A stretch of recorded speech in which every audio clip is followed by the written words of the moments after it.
Okay everyone, welcome back to the channel today for another video on GT Sport.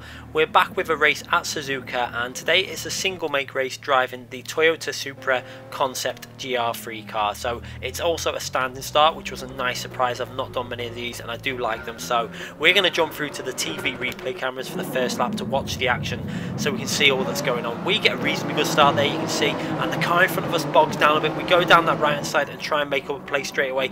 Everyone keeps it fairly clean, not much contact as you can see there. Really nice respectful driving through that first corner, and the leader runs wide. You just saw him on the outside of the screen, you'll just see him rejoining the track there, and we managed to get ourselves into P2 from P4 on the grid. So a great start there, putting ourselves straight into the action and up to P2, and now the guy in P3 is putting some pressure on us, but we've just got to keep it calm through this section. Not much chance to overtake for the driver in P3, as we now put some pressure, if we can, on that P1 driver and see if we can get close. This race we jumped on at lunchtime. We managed to do a quick qualifying within about 20-30 minutes, put ourselves on a 59.3. There was a lot more potential for that, but I just did it and then jumped in a race, and this was the first race we had, and what a race it was. I thoroughly enjoyed this race. It's really good when you jump on for one race and you get a race like this. As you can see there, we had pretty much all the guys who were the fastest at the time of going on in the top 10. There was 4 or 5 of the guys from the top 10 in there. We were in there, and it's a great battle, as you can see. As you can see there, top 4 there, fairly close still. A lot of other cars behind there, all driving fairly. A bit of a gap between P4 and P5 as it's building up. But other than that, the top 4 are really close, and you can see this. We're trying to hold on to that leader. He's putting in some very good laps at this stage. I think he was going really aggressive on the fuel. I was trying to save fuel at this opening lap whilst we were still in that slipstream. Maybe I should have went a bit more aggressive and got closer to his slipstream at this stage, just so that I could actually save a bit more fuel later on in the race when we were coming to lap 3 and 4. But at this point, we're still saving fuel and just trying to stay as close as we can as we go through the really fast 130R, and we pretty much take that flat out going into the final chicane, and we're just about in his slipstream. We've got P3 right behind us and P4 there also very closely following. And we're going to change the camera angles to a different camera and try and mix up these cameras in this race. As you'll see now, we're going to switch it to the onboard camera now as we try and attack P2 there, and P1, sorry. As you can see now, we're in fuel mixture 2. You can see there I was still fuel saving, trying to save as much fuel as I could. You know, I was in the slipstream, so we had knocked it down to that fuel mixture 2 as we're riding on board. We've kept the other 2 cameras on up the top screen there, so you can see the view looking back on ourselves, and also you can see that top right hand corner with the TV replay camera. Taking these corners really sensibly and not pushing too hard. You don't want to be too aggressive. The smoother you take these corners, the faster you are, really. So you can see still in fuel mixture 2. I knew I'd have to do fuel saving because I knew with cars behind you, whenever there's a car behind you, they tend to fuel save as well. So it's always the leader that will struggle more in this situation, as he hasn't got the slipstream. So you can see there, he's pushing reasonably hard. I'm just staying in that fuel mixture 2, trying to stay calm, and then when we get to the power zones, I'm getting into fuel mixture 1 and then trying to get some power down and obviously get some speed. Going into this corner, this car was so much better than the Renault on that corner. I could just nail the car down in second gear, and because of its really good abilities, this is the biggest point with this car that you can do, is make sure you short shift this car. Do not let it rev. If you short shift this car, it accelerates so much faster, and also it's going to use a little less fuel. So you can see the advantages of that already. You can see how much speed it's got, and that's what we were doing here. On my first test of this car, I didn't check the powertrain when we did the video the other day when the patch came out, so we were revving it hard, and I didn't think the car was that strong. But once you start realizing that you have to short shift it, it really is a strong car. You can see straight away in the race trim, it is a much better race car at Suzuka than the RSO one I was using. I was able to lap this car so much faster and smoother at this track. As you can see there, the leader makes an error there, runs a little bit wide. That's the only corner you have to be a bit careful with this car. You can't chuck it in quite as well as you can with the other cars, but it is possible. You just got to get the lines a bit better. So we've got ourselves in the slipstream, but again, the leader has a little bit of a twitch on the rear end as he's trying to put the power down, and he just about gets away with that. But that enables us to get back in that slipstream and start aiming in and see if we can make a move. Unfortunately, we're a bit too far back there, so I run into the fuel mixture 2. We're going to run on board now from the leader now, looking back at the group that's chasing him. You can see, look how close this action is. We've got 4 cars all really close together and all aiming for that top spot. We all want the win in this race, and this is why I love playing GT Sport. You know, when you get races like this, it makes up for the bad races. A lot of respect in this race from other drivers, and a lot of just nice clean racing and close racing. You know, this is a race where you make one mistake. You can see I got so close to the outside of the curb there, that was close to running wide and losing control of the car. But like I say, one mistake, like if we'd have run a little bit wide there, we would have lost these positions and we would have been so far down. As you can see, this top 4 is just really close, and it was just great watching this view. I love watching the cars from this view, as you see everyone attacking and then closing in the braking zones like this now, and then as the yo-yo effect, as it's called, as the guy in front gets on the power a little way. As you can see, I tried to take a tight line there and get on the power really early. You can see the difference of this car. I'm able to stay with the cars in front now with this car, as we're all obviously in equal cars, and with that Renault, when we were watching the video the other day, you could see the visual gap increase as I got the power. But with this car, I'm able to stay in the slipstream. The only corner I was really struggling on a bit was this corner now. I wanted to put the power down a little bit early in when it was letting me in. You can see the leader obviously had a little bit better control on this acceleration there, as he got the power really well. I also think because I was saving fuel going through that long left-hand corner, I think I wasn't getting into one mixture fast enough, which was obviously losing me a bit on acceleration. But it wasn't a massive loss at this stage, because obviously we're running that, we're in the slipstream. As you can see, we ran a little bit wide there, made a little bit of an error, and P4 has actually dropped back a bit. It looks like he made an error in one of the earlier sections of the lap, and now he's dropped back, not massively though. He's still within touching distance, as we're going to go back on board with the action from on board now. So you can see attacking the car in front, trying to get as close as we can to his slipstream. That was the key. I was trying to get close to the slipstream and then save some fuel. I wasn't 100% sure how much fuel the guy behind was saving. I knew he'd be able to save a fair bit of fuel, obviously with the fact that he was up further on the grid than myself. A lot of these guys have probably done more races. This was the first race I jumped on, so I didn't really, you know, normally takes a few races to get yourself where you want to be with your fuel and like your consistency. But I was really surprised how easy this car was to just jump into a race and put good laps in, and you know, consistent laps as well. It was just such a better car than the Renault when I was driving it. As you can see there, a little twitch from the leader going through that corner. We're keeping it smooth again through these sections. I was just leaving it fuel mixture 2, so I've got some speed. Maybe I should have just, for some of the corners, upped it to fuel mixture 3 and then back down to 2, but the only problem with that is sometimes you can lose concentration, and you know, it just unsettles you a bit as you're messing around with your buttons and stuff. But it is possible. I would have rather have done, you know, maybe on my second or third race I would have done that, but for this early race I just wanted to keep it in limp mixture 2, so we're saving fuel but we don't have to worry about changing things around. Then back into 1 obviously for the straight. But then you can see I realised I was close to his slipstream, so I thought I'm not close enough to make a move, so what I'm going to do is just save more fuel.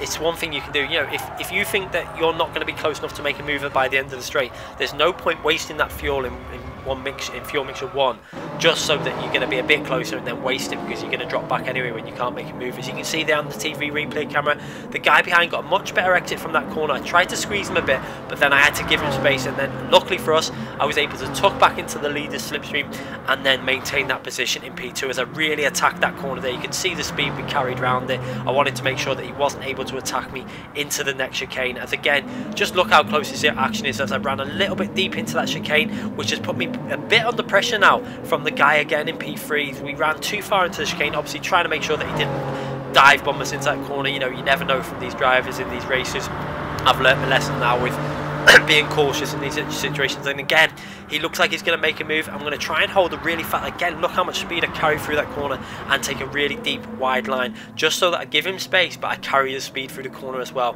And obviously during this little bit of battling we lost a little bit of ground to that leader, as again the top 4 again all close back up again, as you know, us 3 are battling. The leader pulls away a bit while we're battling, and then P4 is closing back in on P3. Unfortunately I didn't change the livery for this race. I totally forgot before I entered the race. I did want to choose the livery, but it's not the end of the world. You know, this racing action makes up for it. As you can see, all cars trying to keep consistency, racing hard and really racing well at this stage. You know, you can see the gap to P5. There's a bit of a gap to P5 where we're managing to drop them, you know, even with the fuel saving. And again, you know, without them cones on the tyre barriers on them corners, you're able to attack them a little bit more in this race. Obviously in the FIA races they've put them barriers there to stop people cutting too much. As you can see there, again, we're getting much better exits from that corner. Again, you can see the difference. People aren't able to attack me now into this corner now. I'm able to build up enough of a cushion so that I'm not too worried going into this the really fast long left-hander and then onto the back straight.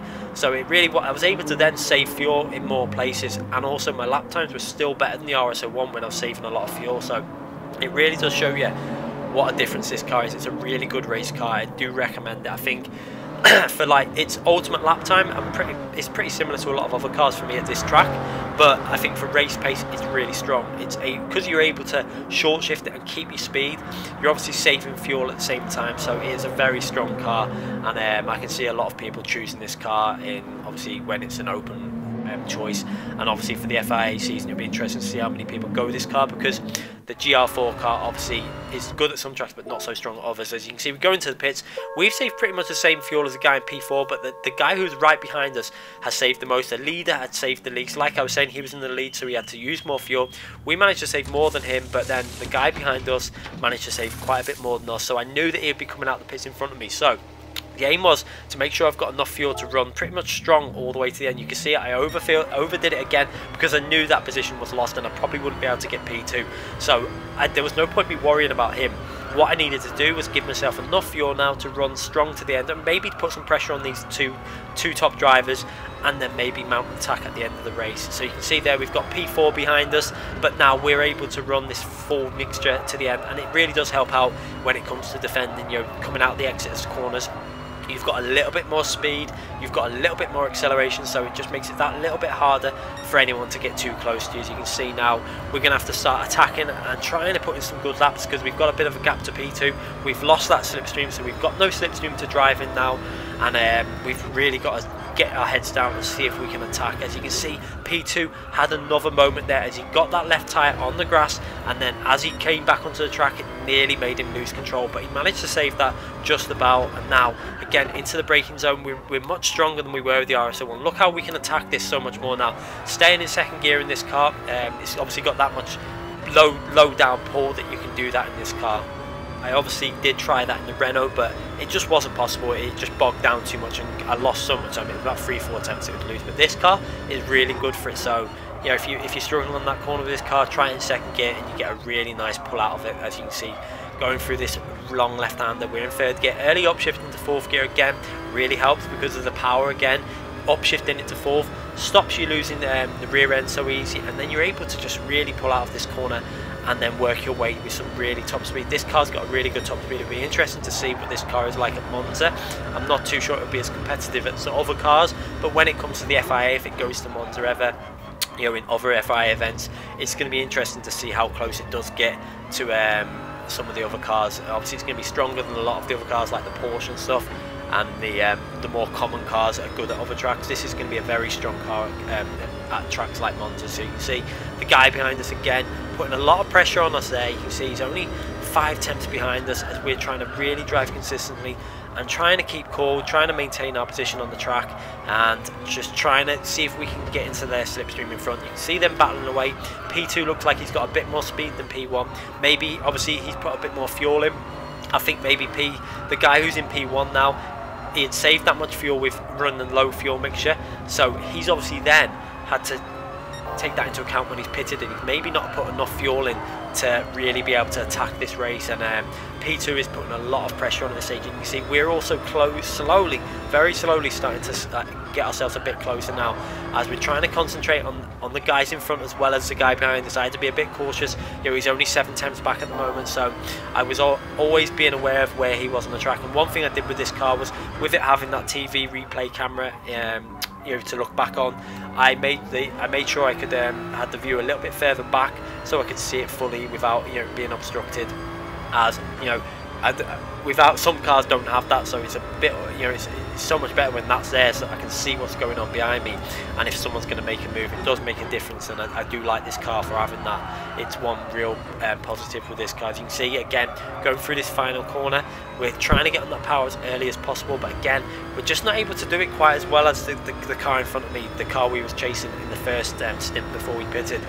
He seems to get a slightly better pull out of that corner, and again, the guy behind me, very similar to us around that corner, and again, but he's getting the slipstream off us while we're not getting the slipstream. So I'm having to push really hard. It's a good job I put that extra fuel in so I could stay in one fuel mixture, or we'd probably be under threat now from the guy behind. As you can see, we did that corner really well that time, got on the power really well coming out the chicane, and we're going to go over the line.